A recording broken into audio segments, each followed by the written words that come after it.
Okay, so now I'm going to add my A3. So my A3, just like my A1 and A2, has a little slit. So it's a little easier maybe if I put my finger there. And my A1 has one as well. It's at the matching location. Okay, so I'm going to line them up. I'm going to flip the A3 onto the A1. What I like to do is open it from the back and make sure that when I do that, that they open together, that they're lined up. Okay. Then I'm going to pin. So it's going to pin right there at that little intersection. Then I'm going to kind of smooth this guy so that he goes right along that same edge. And it looks really weird. And I'll show you why. If you look at it from the back,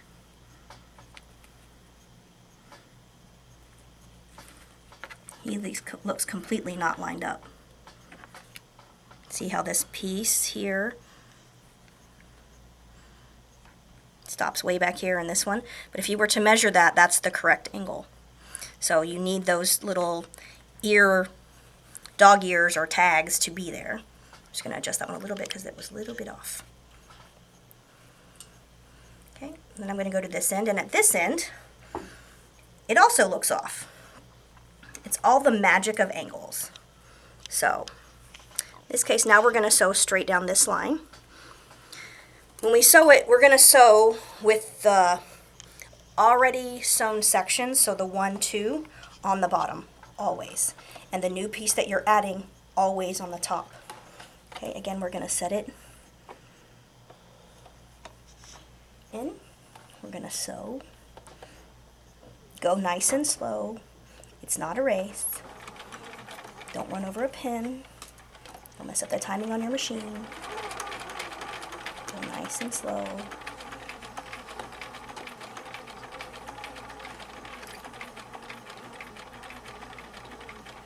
Okay.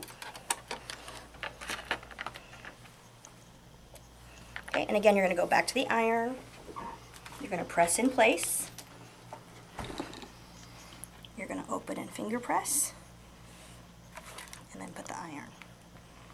You're just really setting the iron down. You're not ironing like you do when you iron your husband's shirt or your boyfriend's shirt. Okay? So that's what they should look like. This line, again, should be pretty straight, and that line should be pretty straight. If they're not 100% straight, that's okay. That means that how these angles meet here is just a little bit off. If it's a little bit off, that's okay, as long as it's less than 1/4 of an inch off, and that they're not off significantly one way or the other. So in this case, this one is spot on, and this one is a little bit long. That's going to be totally fine. You're going to have a reference mark to match that when you get to the point of inserting that into the final piece. Okay? So you're going to go through the entire process that way. A, then B, then you're going to sew C and D and E and F and G and H and I and J and K. And then you'll be done.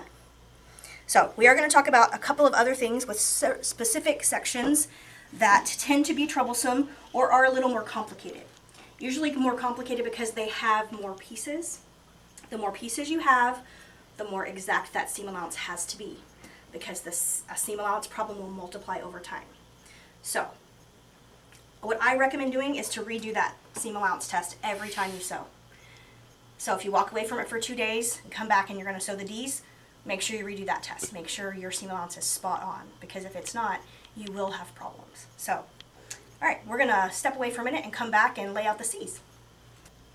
Okay, so we have C all laid out here in front of us, and I've done a quick little iron on all these pieces to make sure they're nice and flat. I like to keep my instruction book right here so that you can see that from my angle, this exactly matches this one right here. Okay, that helps me to visually make sure my reference points are correct. Now, one of the things you want to be careful about when you lay these out is checking all of the slits. Okay, because each of these blues are almost the same shape. And it's a little hard to tell on here exactly what that shape should be. It's such a small rendering. So the way to tell is to look at the slits. So this one right here has one slit here that matches one slit here on C2. So if you look at C2, there's just one little slit. Okay, but if you look on the other side of C3 and on C4, there's actually 2 slits. So if you have a piece like this, like C3, it's going to have 1 slit here and 2 slits here. I don't know if you can see that very well. Okay, so the 2's line up to the 2's and the 1's line up to the 1's. So that will make sure that this entire section is in the right direction, that the angle on the ends is in the right place. Okay, so that's how you match them. So once they're all laid out and you're ready to sew, you're going to sew just like you did last time. So my 2 slits line up with my 2 slits, and then I flip it over. Okay. So I'm gonna do the same thing. I'm gonna pull these and make sure that those 2 slits line up. I don't know if you guys can see that very well. It's kind of an awkward angle for the camera, but hopefully you can. I'm gonna then pin right here.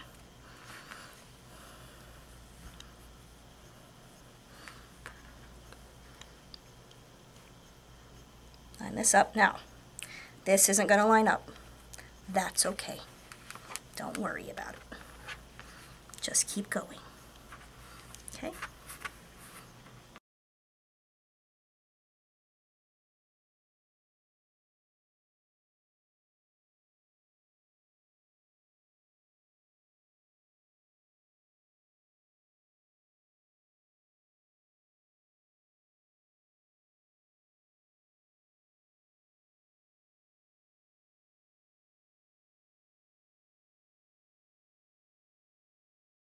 So this side of C2 has a single.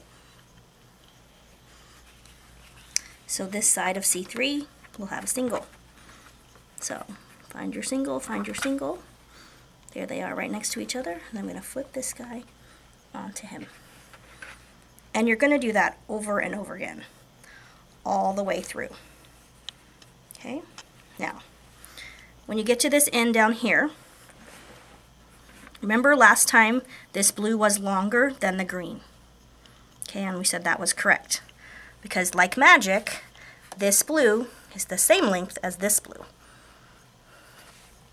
It's all the joy of math. So, someone much smarter than all of us did all this work.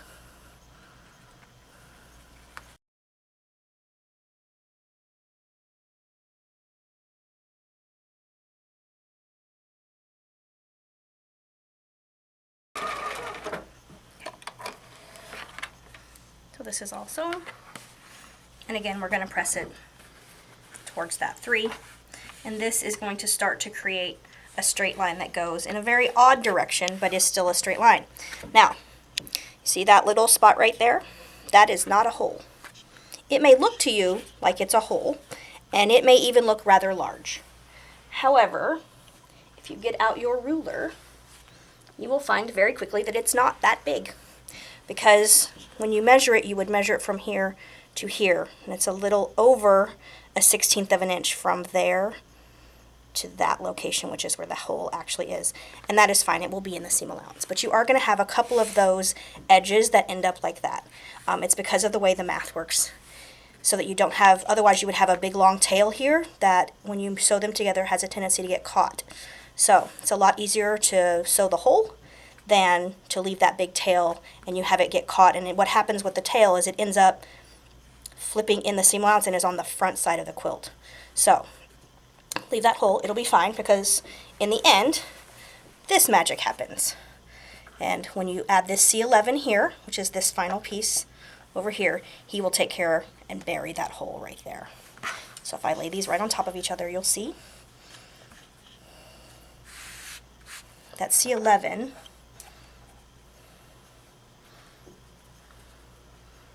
fits right like that. Okay, so those are going to happen. It's not a big deal. That's just the way that the pattern is done.